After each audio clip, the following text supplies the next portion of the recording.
ओम नमः शिवाय। ओम नमो नारायण। ओम नमो भगवते वासुदेवाय। तुलसीदास जी कहते हैं, तीर्थराज प्रयाग में जो स्नान करने जाते हैं उन ऋषि मुनियों का समाज वहाँ भारद्वाज के आश्रम में जुटता है, अर्थात इकट्ठा होता है। प्रातःकाल सब उत्साहपूर्वक स्नान करते हैं और फिर परस्पर भगवान की गुण गाथाएं और उनका वर्णन करते हैं और आनंदित होते हैं। ब्रह्म का निरूपण, धर्म का विधान और तत्वों के विभाग का वर्णन तथा ज्ञान वैराग्य से युक्त भगवान की भक्ति का कथन करते हैं। इसी प्रकार माघ के महीने में पूरे महीने भर स्नान करते हैं, फिर सब अपने अपने आश्रमों को चले जाते हैं। हर साल वहाँ इस तरह बड़ा आनंद होता है। मकर में स्नान करके मुनिगण चले जाते हैं। मकर के मतलब जब सूर्यदेव मकर राशि में जाते हैं, मकर संक्रांति होती है और माघ का महीना है, उसमें माघ स्नान बोलते हैं। घरों में भी महिलाएं माघ स्नान करती हैं। सुबह के समय ब्रह्म मुहूर्त में उठकर पूरा एक महीना माघ मास का चलता है, उसमें स्नान किया जाता है। केवल अंधेरे मुंह सुबह 4 बजे ब्रह्म मुहूर्त में बहुत सारी महिलाएं घरों में इस परंपरा को निभाती हैं। घनी कड़क सर्दी है और स्नान करना एक तप है, उपवास करना एक तप है।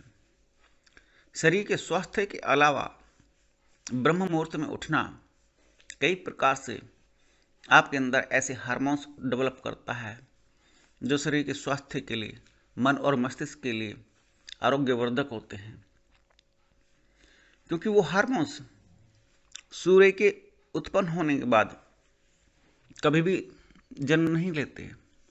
वो केवल ब्रह्म मुहूर्त में ही उत्पन्न होते हैं, और वो भी किसके, जो ब्रह्म मुहूर्त में उठ गया हो।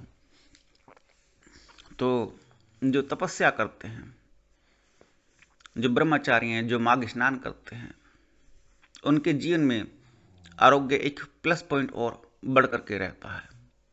ये ईश्वरीय कृपा दृष्टि है। तो तुलसीदास जी बताते हैं कि भारद्वाज ऋषि के आश्रम में अर्थात प्रयागराज में, इलाहाबाद में, वहाँ हर साल ये जब से चला रहा है, देखो कितने सालों से, हजारों सालों से चला रहा है। ये तो अकबर के समय पर तुलसीदास जी उत्पन्न हुए, तब उन्होंने अपने समय की कथा कही। लेकिन ये बात कर रहे हैं रामचरितमानस की। रामचरितमानस की भारद्वाज ऋषि के आश्रम के अर्थात भगवान श्री राम के समय से प्रयागराज की महत्ता है, उस संगम स्नान की महत्ता है जहाँ गंगा जमुना और सरस्वती मिलती हैं। तो तुलसीदास जी कहते हैं कि माघ स्नान जरूर करना चाहिए, चाहे वो आप कहीं पर भी करें। अपने घर में भी कर सकते हैं, ब्रह्म मुहूर्त में उठ करके कर सकते हैं। पूरे एक महीना चलता है माघ स्नान। और ना मालूम हो तो अपने आसपास के जो आपके पंडित जी हैं, फैमिलियर पंडित जी हैं, अथवा मंदिर में जो पंडित लोग हैं, उनसे भी परामर्श ले सकते हैं। आगे तुलसीदास जी कहते हैं, एक बार पूरे मकर भर स्नान करके सब मुनीश्वर अपने अपने आश्रमों को लौट गए। परम ज्ञानी याज्ञवल्क्य मुनि को चरण पकड़कर भारद्वाज जी ने रख लिया। आदरपूर्वक उनके चरण कमल धोए और बड़े ही पवित्र आसन पर उन्हें बैठाया। पूजा करके मुनि याज्ञवल्क्य जी के सुयश का वर्णन किया और फिर अत्यंत पवित्र और कोमल वाणी से बोले, हे नाथ, मेरे मन में एक बड़ा संदेह है। वेदों का तत्व सब आपकी मुट्ठी में है, अर्थात आप ही वेद का तत्व जानने वाले होने के कारण मेरा संदेह निवारण कर सकते हैं। पर उस संदेह को कहते मुझे भय और लज्जा आती है। भय इसलिए कि कहीं आप यह न समझ लें कि मेरी परीक्षा का समय हो रहा है, आप मेरी परीक्षा ले रहा है। लाज इसलिए कि इतनी आयु बीत गई, अब तक ज्ञान न हुआ। और यदि नहीं कहता हूं तो बड़ी हानि होती है, क्योंकि अज्ञानी ही बना रहता हूँ। तो तुलसीदास जी बता रहे हैं कि जब माघ के महीने में मकर संक्रांति के समय पर मुनिगण इकट्ठा हुए प्रयागराज में, इलाहाबाद में, वह स्नान करके सब मुनिगण लौट गए। लेकिन उन्होंने याज्ञवल्क्य जी के सुयश का वर्णन किया और उन्हें बैठाया, उनको पकड़ कर घर लिया भारद्वाज ऋषि ने, और कहा कि आप मुझे कृपा करके कुछ ज्ञान बखान करें, कुछ ज्ञान प्रदान करें। और वो ज्ञान क्या मांग रहे हैं? हे प्रभु, संत लोग ऐसी नीति कहते हैं और वेद पुराण तथा मुनिजन भी यही बतलाते हैं कि गुरु के साथ छिपाव करने से हृदय में निर्मल ज्ञान नहीं होता। ये तो परम सत्य है। गुरु से छिपता भी कुछ नहीं, लेकिन गुरु कुछ बोलता भी नहीं। गुरु अपनी तरफ से नहीं कुछ कहेगा। गुरु अंतर्यामी होता है। गुरु की 3 क्वालिटी, जो अपने शिष्य के अगले, पिछले और वर्तमान के कर्मों को देख सकता है, वही गुरु होने का अधिकारी है। लेकिन ऐसा गुरु मिले कहाँ? ऐसा अंतर्यामी गुरु मिले कहाँ? और जो मिल जाए तो समझो वो मौन ही रहता है। वो शिष्य को दिशा निर्देश तो कर सकता है, ये करता है कि तुम्हें ये काम कर लेना चाहिए, लेकिन शिष्य के मन में क्या चल रहा है वो बोलता नहीं है, क्योंकि मेरा ऐसे गुरु से पाला पड़ा है। गुरु कभी बोलता नहीं, मौन रहता है। वो कहता कि अपनी इच्छा व्यक्त कर, मैं परामर्श दूंगा, मैं उत्तर दूंगा। और ये बात यहाँ पर भी इन दोनों के मध्य यही हो रही है, याज्ञवल्क्य जी और भारद्वाज ऋषि जी के मध्य। प्रश्न करोगे तो उत्तर मिलेगा। प्रभु के साथ भी यही खेल है, प्रश्न करोगे तो उत्तर मिलेगा, कुछ मांगोगे तब मिलेगा। हालांकि प्रभु अंतर्यामी है, गुरु भी अंतर्यामी है, इसलिए आपको अपने मन की व्यथा प्रभु से कहनी चाहिए। और मंदिर शब्द का अर्थ भी यही है कि आप मन के अंदर चले जाओ। आपके मन के अंदर कौन रहता है?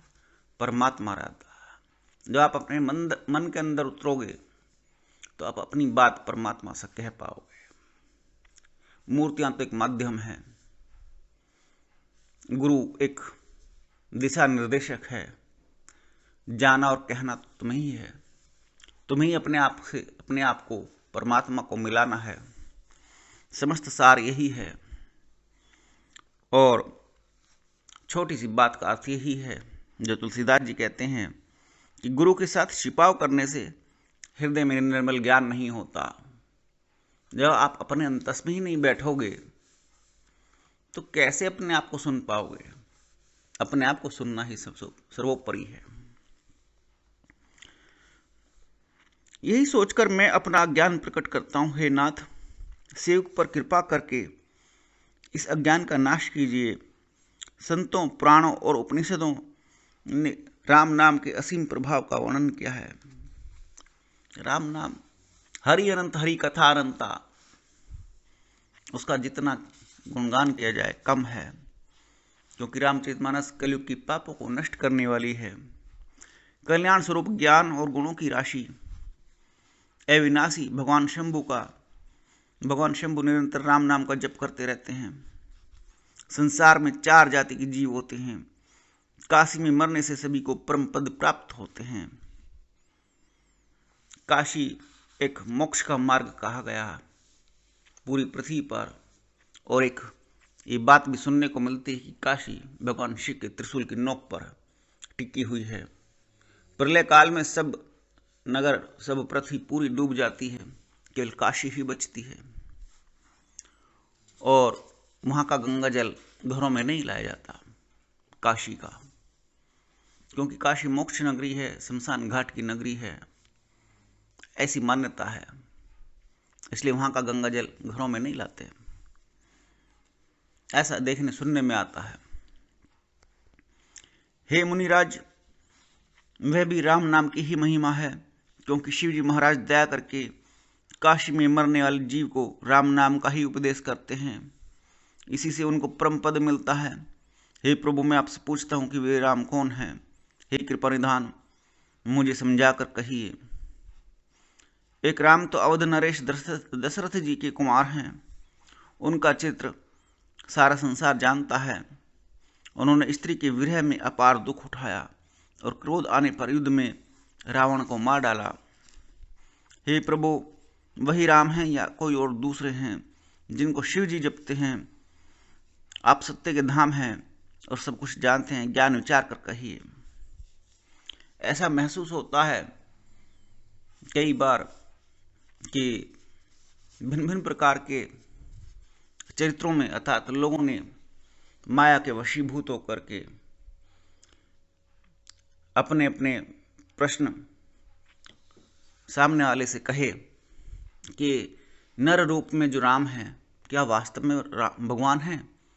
और ऐसी मिथ्या धारणा जो मन उनमें उत्पन्न हुई, जो उनके मनों में उत्पन्न हुई, तो ये दर्शाता है, दिखलाता है, क्योंकि भारद्वाज ऋषि के मन में यहाँ ये धारणा उत्पन्न हो रही है, ये वही राम है या भगवान शिव जिनको राम को जपते हैं, वे राम कौन है?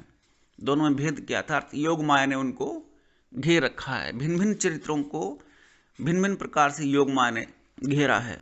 हनुमान जी भी घिरे, ऐसी भी माया आती है, ऐसी भी सामने देखने को सुनने को कहानी मिलती है।